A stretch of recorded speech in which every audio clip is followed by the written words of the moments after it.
already? Yes, yes. Thank you very much. I am just sharing, starting my talk. Okay. Oh, how do I share this?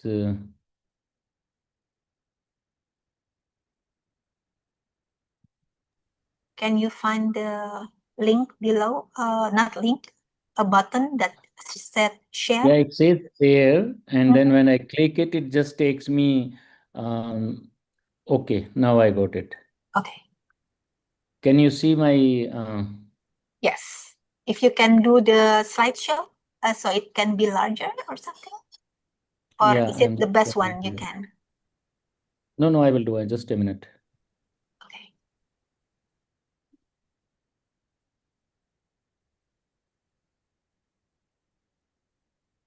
I don't know. Okay.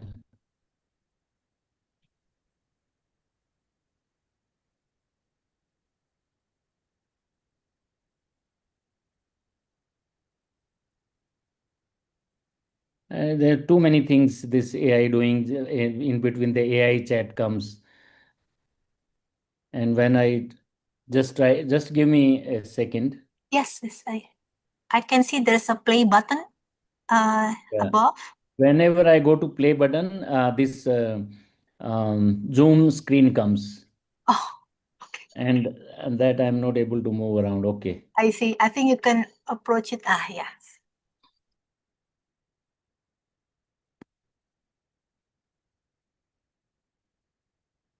Is that okay now? Yes, it's fantastic. Can Already you? full screen. Yeah, all right. Thank you very much. And thank you very much for inviting me and giving this opportunity to share the ideas about management of chemical injuries early and late.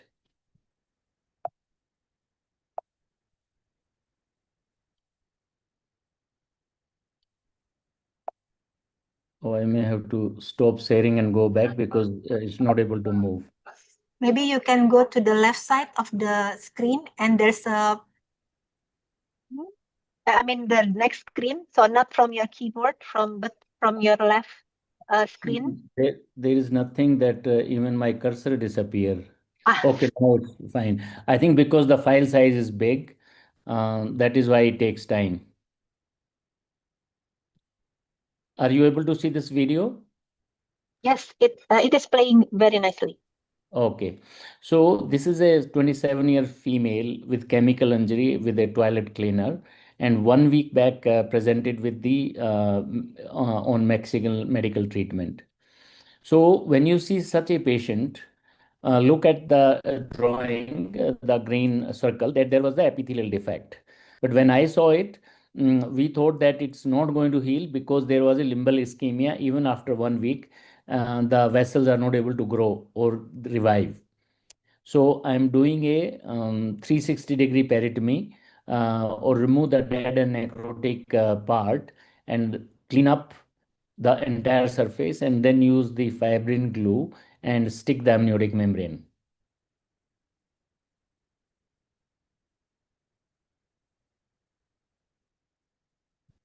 These are the 1 month and 6 month post-op.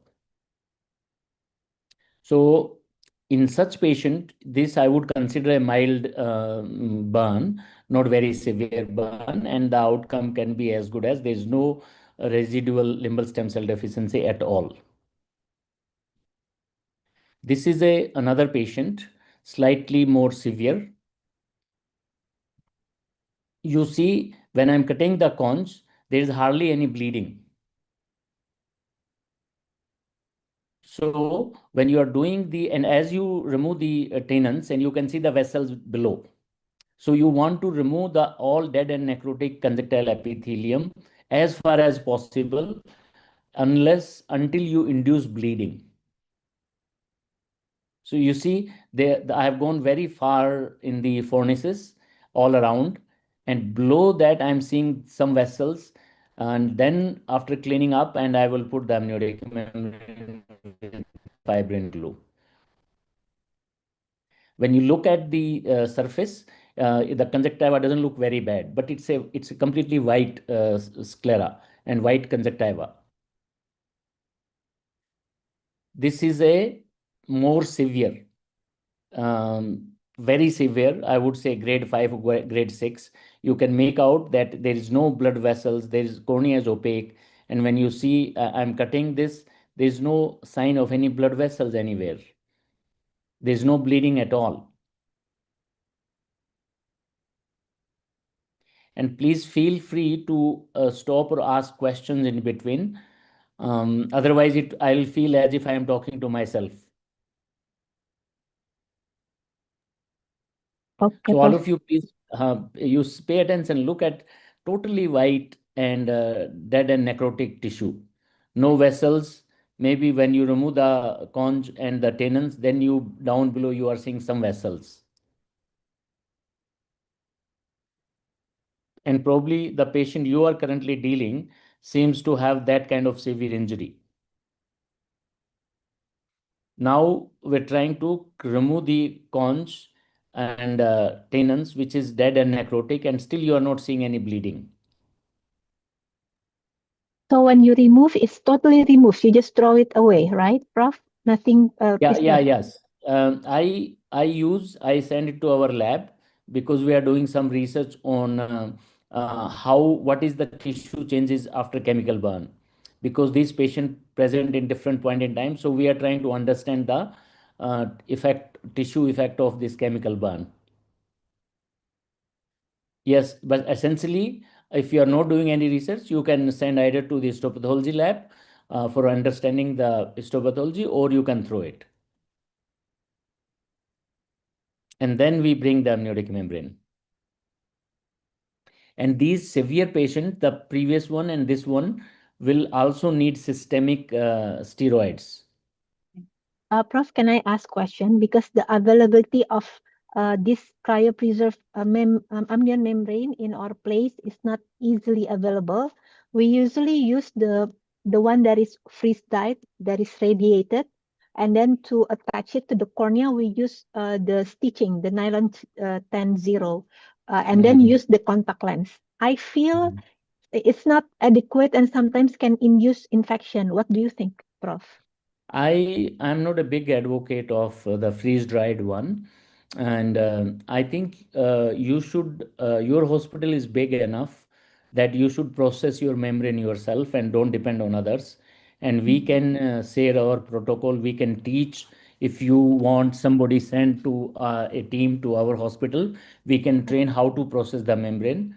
We have already done for 3 4 groups from Africa who wanted to learn, and they came and learned back and implemented. So this is something that you people should seriously consider processing yourself. Yeah, especially if we have our own iBank laboratorium, right, Prof? I Yes, think that yes. would be great. Yes, thank you. Yeah. So this is another patient where there is a retained chuna.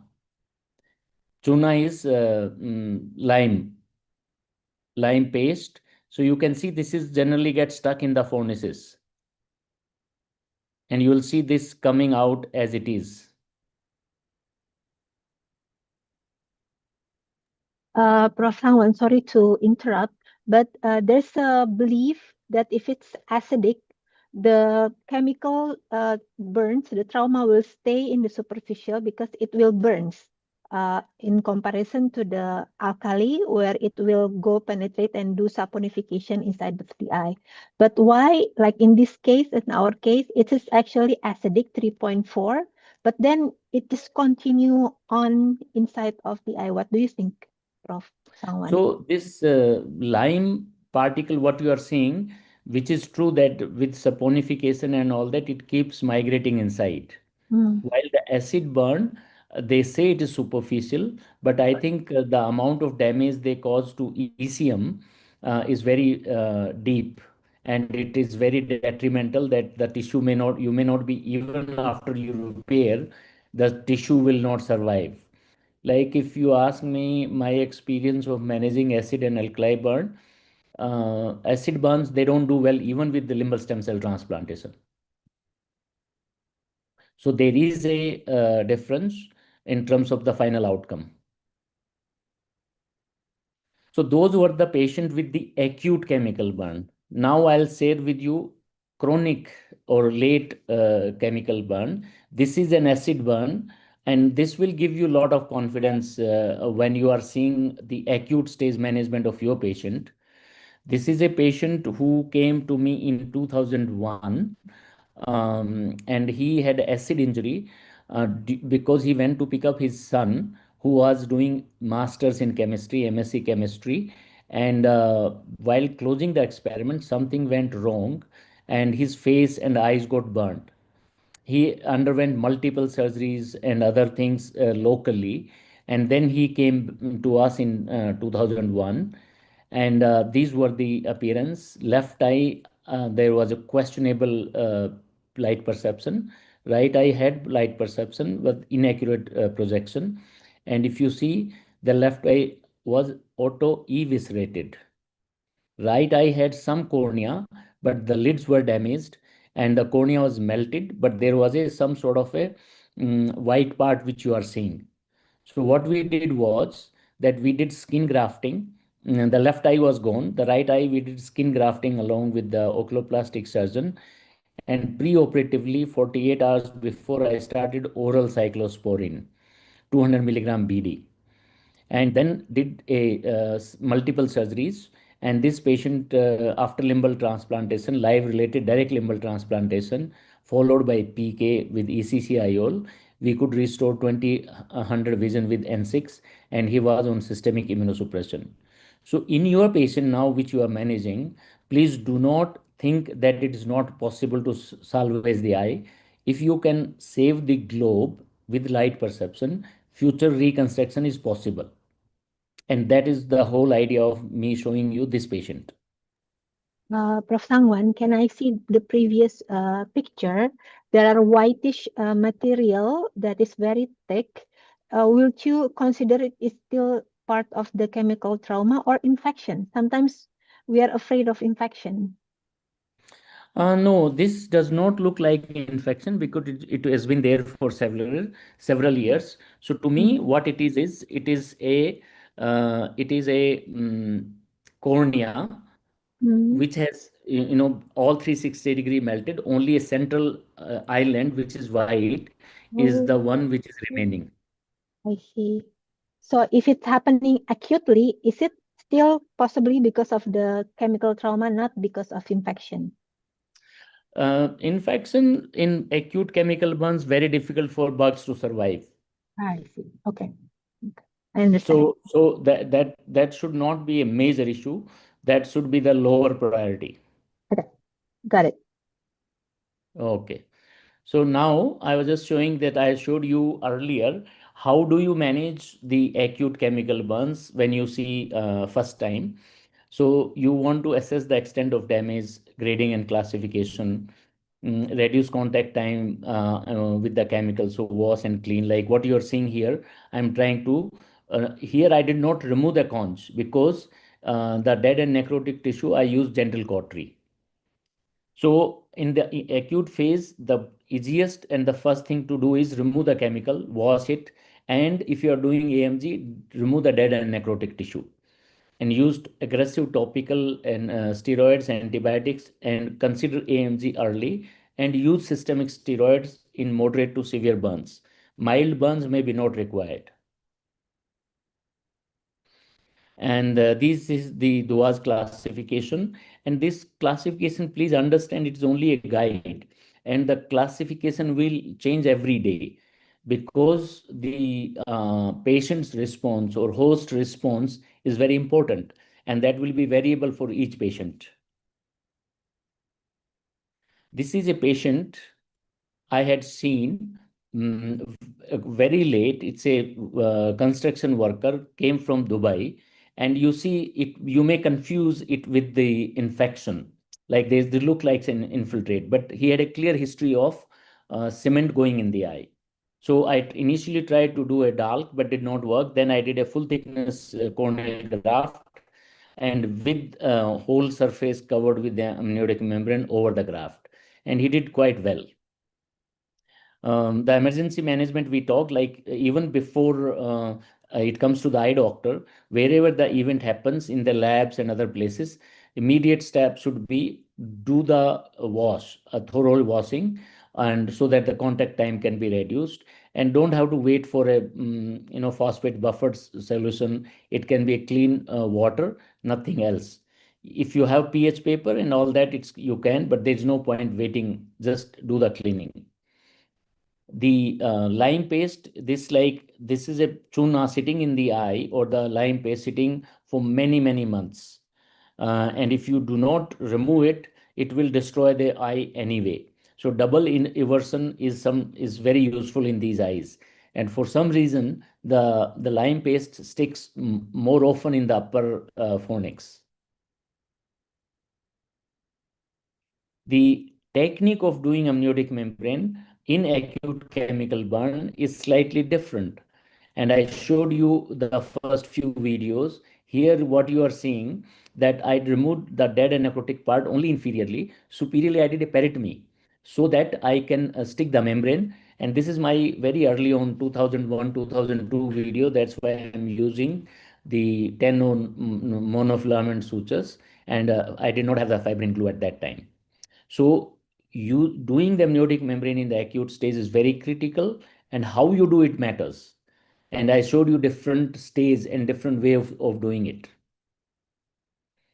The outcomes we published long back in 2007, and we clearly showed that if you do the amniotic membrane in the acute phase, if you use aggressive topical and systemic steroids, the healing time is much shorter and the cornea remains clear with less symblephrone and LSCD. These are patients with chronic LSCD, where you have the limbal stem cell deficiency developed. And these patients are essentially meant for doing a autologous SLET, simple limbal epithelial transplantation. There are other techniques like CLAW or CLET, but I do now mostly and exclusively simple limbal epithelial transplantation for LSCD. For unilateral LSCD in wet eyes, autologous SLET or any form of other limbal transplant is the ideal. And we have a lot of literature now. For bilateral LSCD in wet eyes, there are many options. Allogenic SLET will be the first choice for me. Comet, I'm not very happy, so I don't do it. And Boston type 1. So essentially for me, there are two options, either allo SLET or a type 1 Boston keratoprosthesis. These are some of my patients who had underwent SLED before and after. This is 1 year outcomes. These are 2 years later. And this is the patient with same patients 3 years. And this is like the 12-year follow-up. These are the patients which are done in LVP. And recently they have written the paper in AJO of documenting long-term outcome of SLED. They are another patient with 12-year follow-up. And these are the confocal microscopy appearance of the operated and non-operated eye. And if I did not tell you which eye underwent surgery, on the confocal, you may not be able to tell at all. There's hardly any difference in the quality of the epithelium. Similarly, the nerves. In nerves, yes, may be able to see some scarring or some keratocytes which are still not very clean. The nerves are not very well oriented or parallel. So subbasal nerve plexus maybe takes time to reorganize. So if you look at the different techniques for the management of limbal stem cell deficiency on these 7 parameters, SLET scores the best out of all CLET and CLAW. The CLAW means conjunctival limbal autograft, where you need to take a large amount of the limbal tissue. So possibility of donor site deficiency. And the CLET, you need an expensive lab, so it's much more costly. So the SLET combines the benefit of both the techniques. And when we look at the cost benefit of this technique and published in 2023 in BJO, it turns out that SLET is much more cost effective. So in conclusion, acute burns, the mainstay is topical systemic steroid with amniotic membrane, bilateral LSCD in the chronic phase, LO SLET or KPRO, and SLET is a very, very effective technique both for adult and pediatric LSCD. And since SLET is a open source platform, technology and innovations are possible. Thank you very much. Thank you, Prof. Sangwan. It is very clear and concise. I think that it's very helpful for our doctors. So I will open for question and answer. Dr. Farabi, please, can you open your mic and ask the question? Thank you for wonderful presentation, Prof. Sangwan. I have one question about SLED. So sometimes patients with limbal stem cell deficiency also have haziness in the cornea. So therefore, we have to do keratoplasty after SLED procedures. So when we do SLED, usually we put the sheet, the epithelium sheet, around 7 millimeter around the cornea. And when we do keratoplasty, did that sheet also remove, since usually we use 8 millimeter for keratoplasty? Thank you. What you should think is that I did not show you, there are patients I have who, if you have done SLET and if you wait enough, maybe 2 years, 3 years, 4 years, their corneas will continue to clear. You may not need a DALK or PKP. So I have done very few PK or DALK post SLET. And this aspect we had highlighted in our ophthalmology paper in 2015, where we pointed that out. And that I learned from one of my patient whom there was a residual scarring, but patient did not want a PK. And he kept coming every year for follow-up. And I could see that cornea was clearing every visit. Eventually, he had a very good clear cornea. And the reason for that is those explants which are there on the cornea, they continue to work.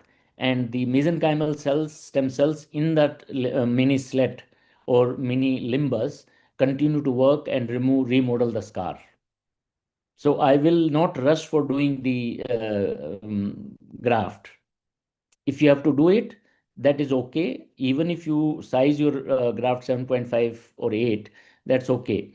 But give at least a year or year and a half or 2 years gap between SLET and PK. Dr. Thank you, Prof. Farabi? I remember, Prof. I know I don't read enough, but I remember joining the Elfi Prashad meeting in 2004, and you are advocating about culturing the limbal stem cell in the amnion membrane and then transplant the amnion membrane and with the limbal stem cell. I remember Dr. Sayan Basu present about that. So I just wondering the shift. You already show us that it is more cost effective using SLED, but is there any other reason that you leave that conjunctival, the limbal stem cell cultivated in the amnion membrane? Did you see something else besides the cost effectiveness? Because logically it's supposed to be better, but why is it No, not used? in all aspect, Reena, it is in all aspect is better, and that is why Okay, I switched to SLET in 2009, 2010. I Why? see.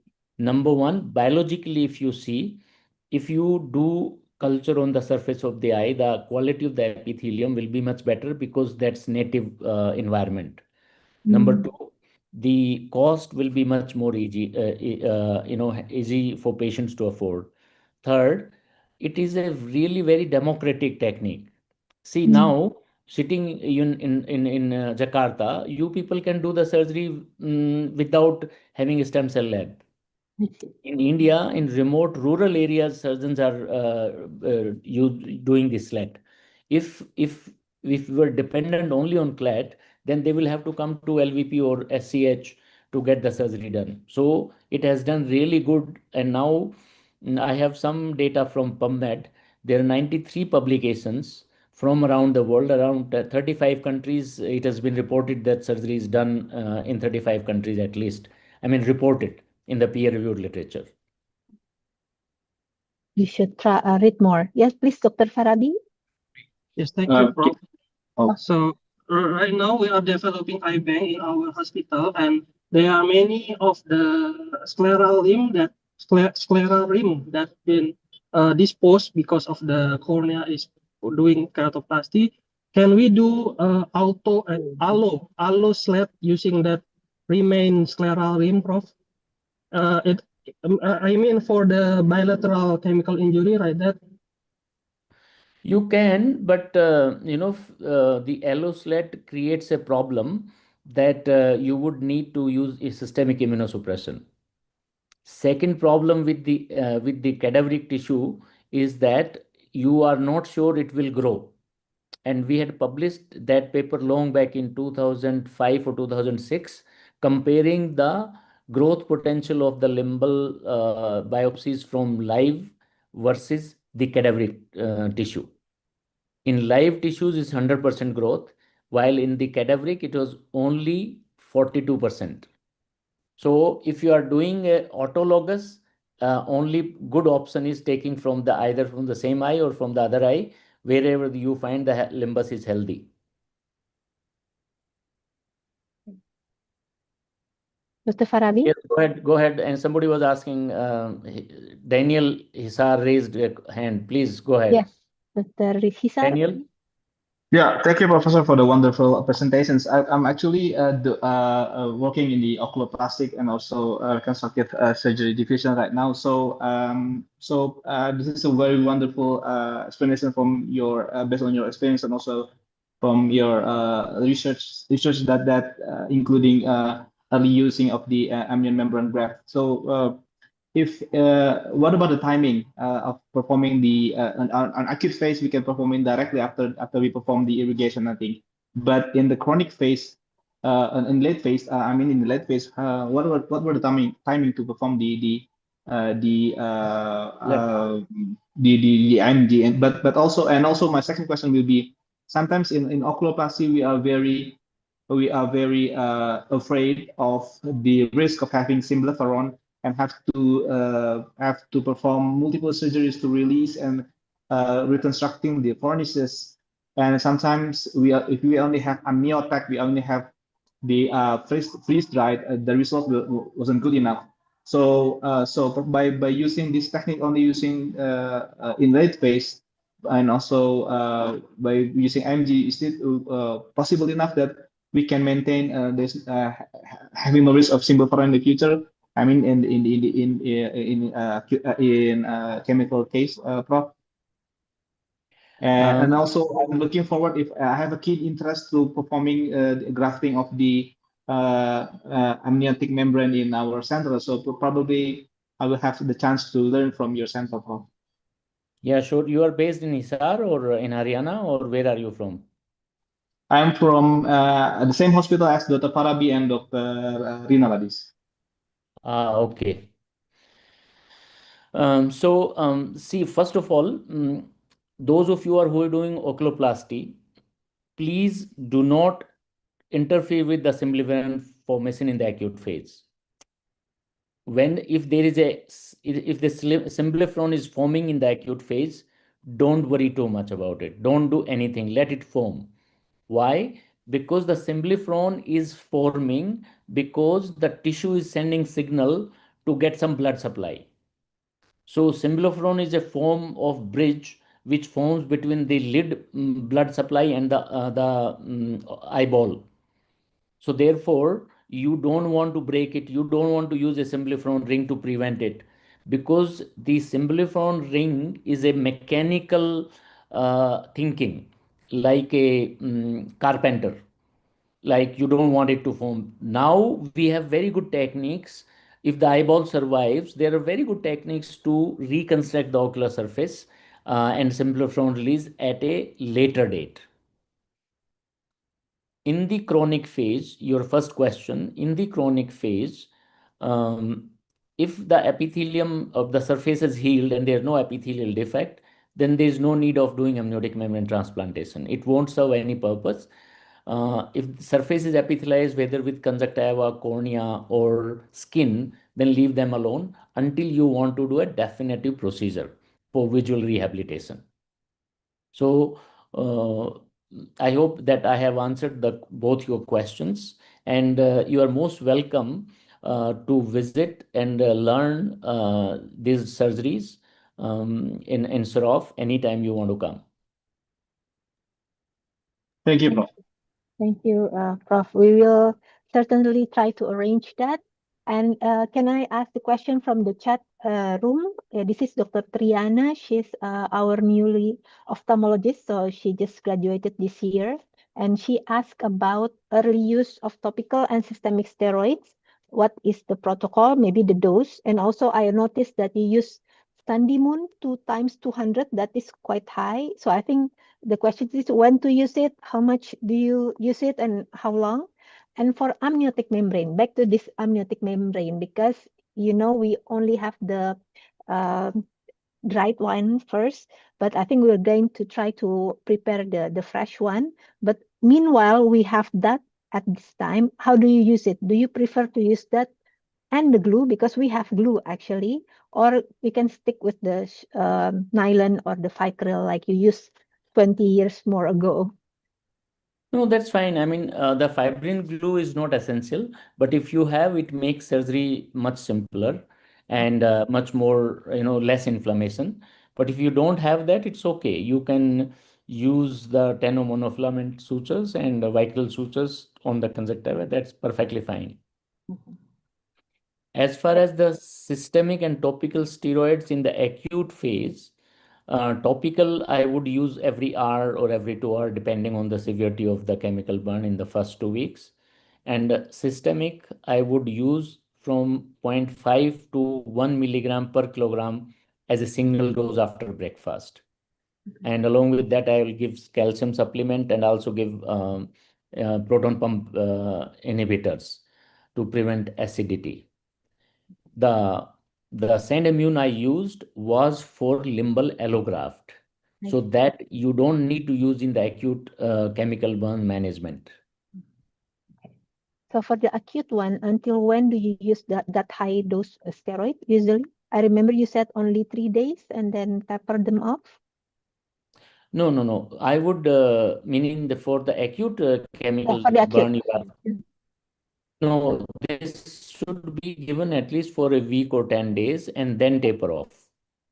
I see. Okay. This is, I think, another question from the chat.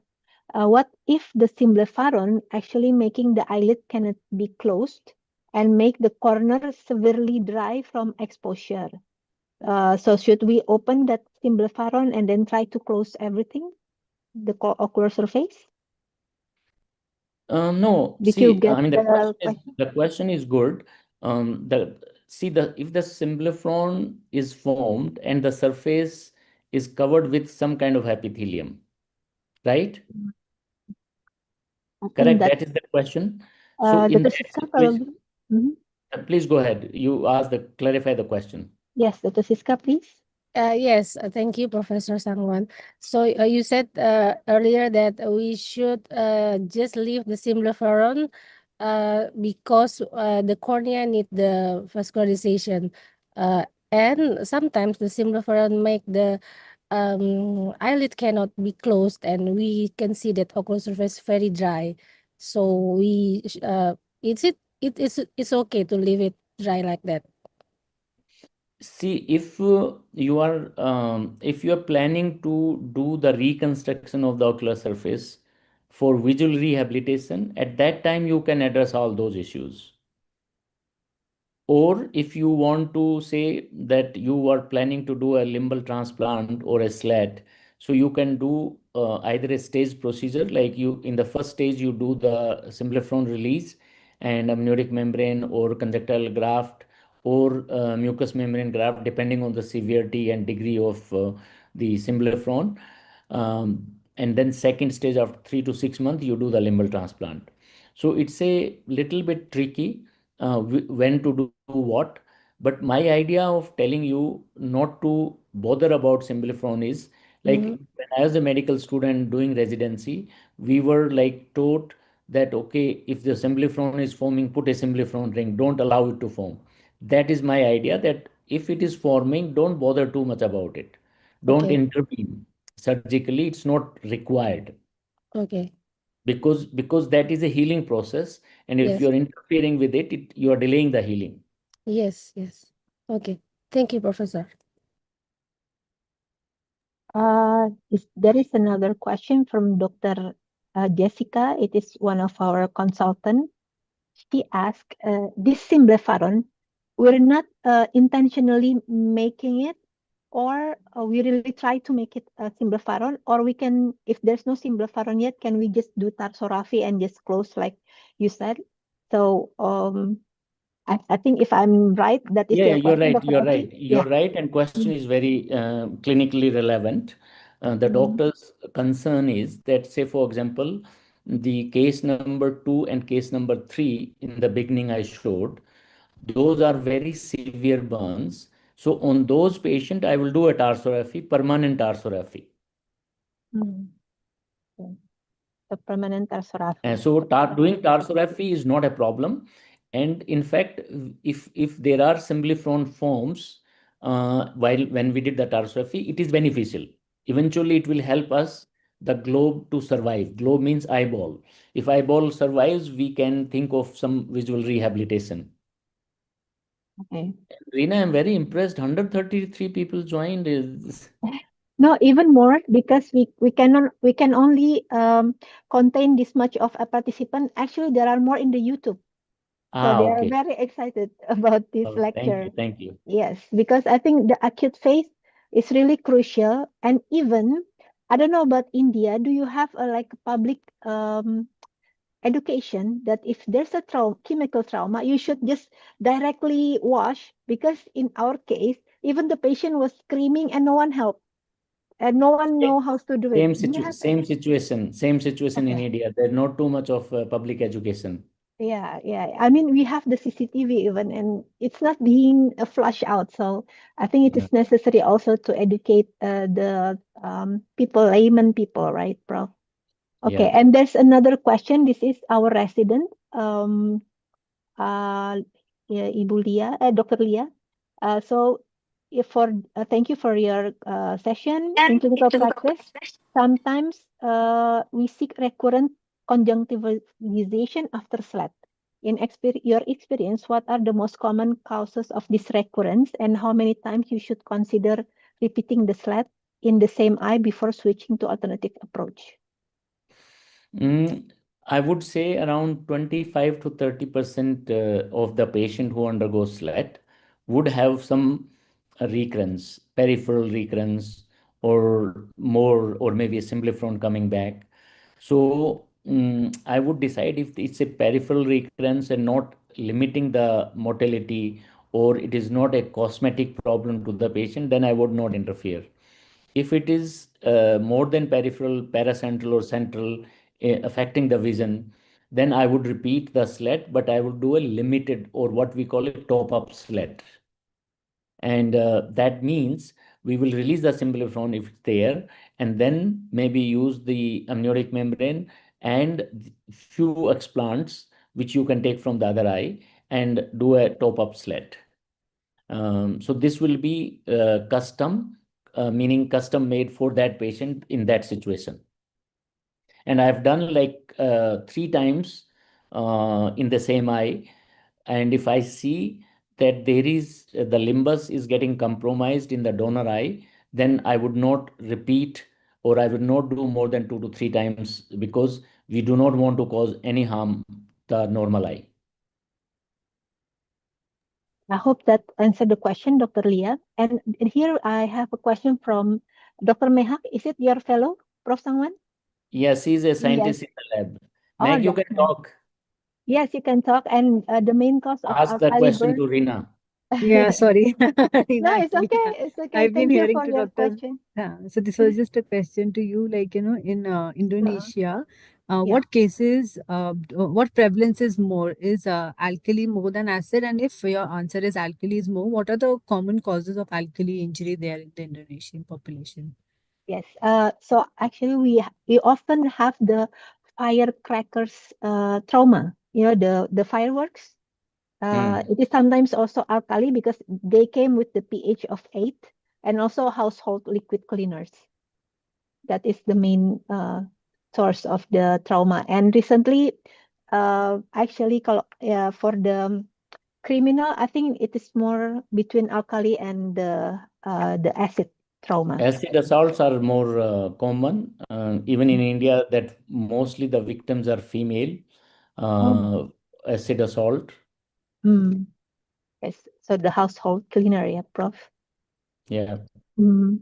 But we often have the fireworks because where there are a lot of festivities and they like to crack the fireworks and then get into the eye, and they came with pH 8 usually in the emergency. I hope I answer your question. Yeah, Yes, thank you. thank you. So is there any other question? Dr. Venus, can I have a Yes, question? Dr. Yeah. Rio, please. Yeah. Professor, thank you for the very nice talk. So I want to ask about you said about the pop-up slant. So you go with the same fellow eyes or you Yes. put another? Yes. So the biopsy you'll take from the same ipsilateral or the fellow eye, but you avoid the same area where you took from previously. At least maybe 2 to 3 clock hours gap between the first site and the second site biopsy site. Okay. And if you have the both eyes conical injury, so you will go for the alloslide. Alloslet. Alloslide. So how Alloslet, about the yes, live related. left related? Okay. Did you try from the cadaveric eye? Just the same Yeah. day with the big patient? Yes, I tried very early in my career in 2000, 2001. And when I was doing allo limbal transplantation, the success rate was very poor. And my question was whether it is because I'm not putting good, healthy limbal stem cells or my immunosuppression is inadequate. So to answer this question, we did a lab study of growing the stem cells from the cadaveric source, the eye bank rim, and live tissues. And we published that paper in our IJO, Indian Journal of Ophthalmology. And we showed that when you take limbal biopsy from a healthy, normal individual, it grows 100% of the time. If you take from eye bank rim, it is only 42%. 42%. So I Oh, do not use cadaveric limbal transplant for clinical purposes at all. okay. But if sometimes we found the uh, severe chemical eye trauma for both eyes, so there is no choice. You can only for take from the No, cadaveric. then you take from the parents or siblings. Oh, okay. But So if they are so not willing for that, not willing is, I would think, I would consider that means either the way you explaining is you are not very convincing to them. I really have no single instance till date in last 25 years that if I counseled a patient and they refused, not a single patient. So to me, it is because you are very hesitant. You are not very sure what the outcome is. You are not able to give them the confidence and the reassurance that they will not have any problem at all. okay. So the 42% of uh, that successful rate of the alloslab is from the living related. Yeah. Reena, can you repeat the question? I didn't get it. So he's asking about the source of the corneal limbal, right, Dr. Rio? Yes, Katarina? You're asking about the source of the corneal limbal stem cell, right? Yeah, yes. Yeah, so the study stated that 42% of the successful rate, it is from the Oh, cadaveric eye, oh. 42%. Yeah, Yes. that is from cadaveric eye or from living related lab. So I think the best source of the limbal stem cell, Prof. Virander Sangwan. What The is the best one, cadaveric best, or for no, to me, best source is the live related or live tissue. If it is ipsilateral, if it is the autologous, you take from the other eye, or if it is partially burned, you take from the same eye. And if it is bilateral, you take from the relative. okay? And if you're not able to convince the relatives, then last choice will be cadaveric. Is it Because clear the enough? other problem is the Mm-hmm. the eye bank corneas are not designed for epithelial preservation. They are designed for endothelial preservation. Yeah, understood. Is it clear, Dr. Rio? Yes, thank you, thank you. Okay. Thank you, Dr. Sangwan. Thank you. Welcome, Rio. So this is the last question. It is from Dr. Jessica. I think she wants to ask further about the Simblefaron. Dr. Jessica, probably you can ask your question, please. Yes, thank you, Dr. Ladis. Good afternoon, Prof. Sangwan. So I want to ask, so the strategy in chemical injury that you said we have to promote Simblefaron, is it for all grades or just the severe case? And when we have, sometimes I read we can do some procedure like laser technique to avoid the epithelialization of the cornea from the conjunctiva because it's kind of contradicted. So I want to ask in what grades we promote Simblefaron and conjunctival epithelialization, and then in what grades then we still can try to promote the revitalization of the cornea. All right, Jessica, thank you very much for the question. Let me say again, what I said is we are not promoting Simblefaron, we are allowing the Simblefaron to form. Our goal is to get the cornea, conjunctiva epithelialized as fast as possible so that there is no superadded melting or infection. So when we're doing amniotic membrane, what is our ultimate purpose? What we are doing is by removing dead and necrotic tissue, we are number one, we are removing the chemical which is embedded. Number two, we are removing the dead and necrotic tissue. By doing that, we are promoting, stimulating the healing response. Healing response means it will heal with primary intention, primary healing. And the amniotic membrane has factors which promote the epithelialization. It will allow the conch. So in the acute stage, I would not worry whether there is a conjunctivalization or a corneal epithelium growing. I want some epithelium to cover the cornea as soon as possible. The sooner it happens, better it is. Number two, the symblifron is, there is no way you can promote symblifron formation, but you can hold and not interfere in the process formation. What I'm saying, the symblifron is useful in healing. So do not focus your energy in trying to prevent the symblifron formation by doing surgery or by putting symblifron ring, because that is not very helpful. And secondly, we have very good techniques of managing the symblifron in the chronic phase. Even if it formed, it is perfectly fine. Is it clear, Dr. Jessica? Okay, so in the acute phase, whether is it conjunctiva or cornea, just let it fully healed first, then, right, Prof? Yes, correct. Okay, thank you. Thank you so much. Thank you, Prof. So, Sangwan. ocular surface epithelia, let me give you a little broader view. When there is a injury is mild and corneal epithelium is burnt or damaged, so the corneal epithelium heal from the limbus. Limbal houses the progenitor cells and the limbal stem cells. If that limbus is also damaged, then the healing happens from the conjunctiva. And conjunctiva also has conjunctival stem cells, mostly in the fornix, and otherwise they are dispersed throughout the conjunctival epithelium.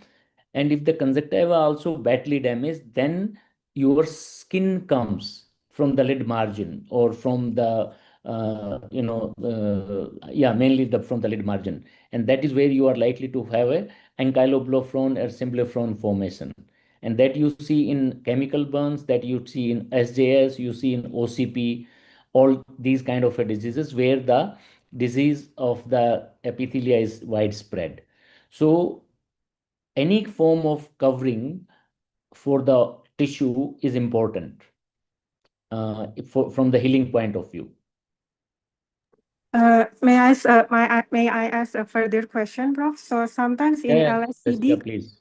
sometimes in LSCD, when it's more a chronic phase, like above 3 weeks, we have some conjunctival epithelial covering the cornea, but there is still some part of persistent epithelial defect that won't cover by the conjunctiva also. So is there a plan to put an amnion and let the conjunctiva easily cover on top the amnion, or what is the best plan? In those situations, like it is been 3-4 weeks or few weeks post chemical burn, in some areas you're seeing the conjunctiva coming. In rest of the area, there is a persistent epithelial defect and it's not healing. So in those situations, I will go and do the amniotic membrane transplantation, and I will scrape off the epithelium on the cornea, the conjunctiva. I'll do peritomy, because at that stage there is some biological process which is preventing the healing in certain areas. It could be due to damage to the limbal stem cells, damage to the ECM of the limbus. So I want that area, if it's not healing with the corneal epithelium, maybe conjunctiva will come over. So I would go in and do the amniotic membrane transplantation. Okay, thank you, Prof. Thank you, Prof. Thank you, Dr. Jessica. So, Prof. Sangwan, the people that asked the question is actually our corneal expert. So they already face a lot of case. That's why the technical questions are Good, coming good. out, because it's really their own cases. So thank you so much. So for this session, I will close this session this afternoon. Thank you for all the doctors and professors that come to our session. It's actually from all over Indonesia, Prof. Sangwan. So hopefully Oh, this thank you. starting lecture can improve our capabilities in managing the corneal trauma because of the chemical trauma. So after this, please stay put, Prof. Sangwan, because we have another 15 minutes session, and I would like to close this session. Thank you so much, everyone. Wassalamualaikum warahmatullahi wabarakatuh. And please leave the Zoom room because we will need the space. And please, the committee to move us to another breakout rooms. And Prof. Sangwan, you can accept our invitation for another breakout rooms. Yeah, I'm there, Okay. Lena. I'm waiting for the further discussion. Yes. Wait a moment. We will try to open the breakout rooms and